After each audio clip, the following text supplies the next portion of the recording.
My friends, are you found in Christ? God having predetermined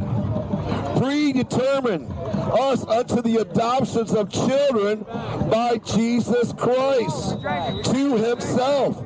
God has chosen those who will receive his love through his Son, Jesus Christ.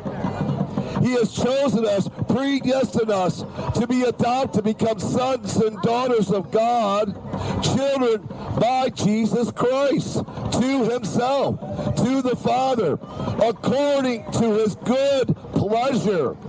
It was God's good pleasure, his holy and good pleasure, to choose us to be in Christ, to be adopted, to be brought into the family of God, to be reconciled, to receive life, abundant life, eternal life, to know him, to know his ways, to understand his heart.